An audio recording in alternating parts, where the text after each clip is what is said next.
back to our Friday edition of News Geelong. Hooded plovers are approaching the endangered species levels, with only some 400 thought to be in Victoria, as Debbie Meaney reports.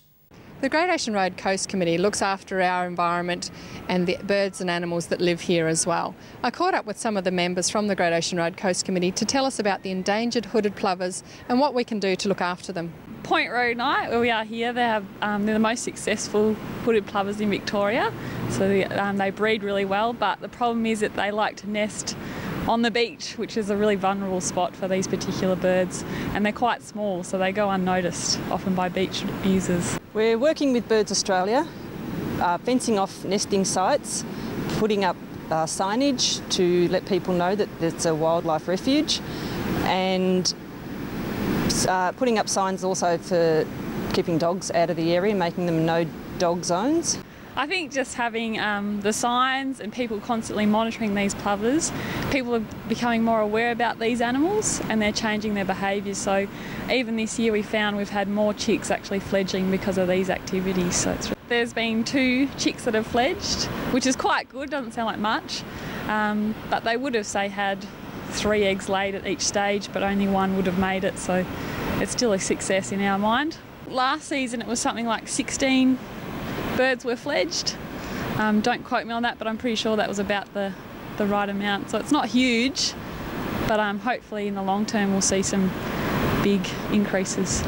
I'm pretty sure on the Gork website there'd be some information, and also on the Birds Australia website. So it's a beach nesting bird project, and we'd be more than happy to have some more volunteers. Yeah. At Point Road Night, this is Debbie Meaney for News Geelong. Thank you, Debbie. The Surf Coast is home to several hooded plover nesting sites, and Birds Australia volunteers are continually playing an active role in their conservation. The Geelong Regional Library Corporation invited members of the community to an evening of poetry at the Geelong Gallery this week, with Les Murray, a true wordsmith, returning to Geelong to read from his collection of works, including his most recent publication, Taller Than Prone. Stef Cowdrey reports. I'm at the Geelong Gallery for the poetry evening run in conjunction with the Geelong City Library, and tonight I'm fortunate enough to catch up with one of Australia's greatest contemporary poets, Les Murray. You are one of Australia's greatest contemporary poets, and you've had your work published in 10 different languages. Can you tell us how long you have been a part of this art form? Probably since about 1961 or 2, around there, about 50 years. And much too old to retrain. And has it been easy sailing for you, or has it been a bit tumultuous? It's always a bit wave-tossed, but it's probably been smoother sailing than I deserve. Yeah. I started writing poetry probably in high school. No particular reason, just probably to get out of maths or something boring like that. And yeah, it escalated from there. So. Okay, now we heard from your university lecturer just before, so were you very eager to start poetry even before you began university, or did it stem from anywhere? I was actually studying science when I started at Deakin, but I found it quite boring and took a literature elective to take the edge off that, and after a week of classes I changed my major entirely, and yeah, now I'm studying literature and creative writing, so it's stemmed from that. Yeah. Well, that is fantastic. So we hear that you won a competition last year. How has that helped you?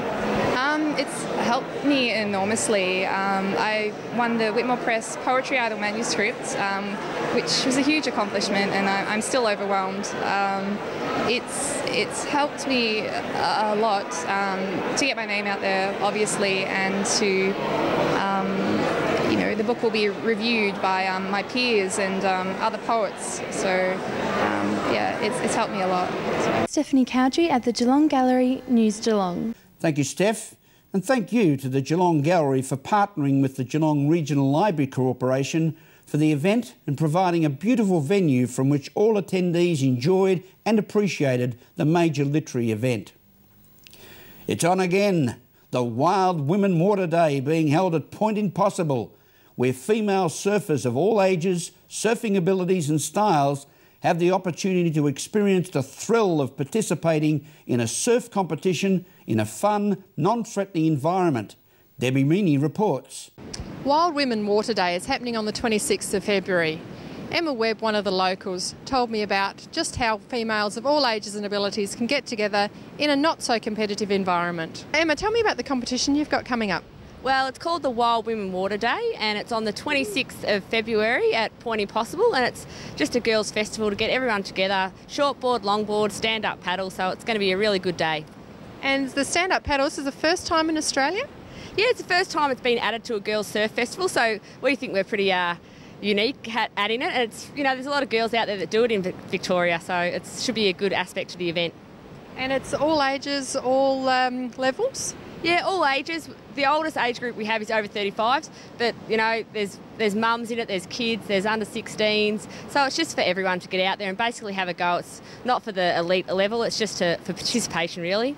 And why have you decided to run this event? Because I think it's something that's really lacking in Victoria. We don't have an all-girls event where most of the other states already have one, like an established one that's been running for, say, 20 years. Where in Victoria we seem to not have that, so it'd be good to get it going for all the females out there. And it's a bit more of a relaxed competition, not so heavy-handed? Yeah, so it's more for those girls if they haven't had a go, or, you know, it can be for the first timer or the seasoned competitor. It's just really for everyone to get out there, because a lot of girls tend to think, ooh, competition, and get a bit scared. So this is just to get them all started, so then hopefully they can go on to the next level and progress through surfing. And how can they find out more? If they go to www.wildwomenwaterday.com, it's all on there, entry information, all the prizes and things like that. At Torquay Surf Beach, this is Debbie Meaney for News Geelong. Thank you, Debbie. If you're a female surfer, this event will be heaps of fun, whether you're 16 or 60, so join in the fun. This is our Friday edition of News Geelong. Following the break, we'll return with our Friday sports and weather reports.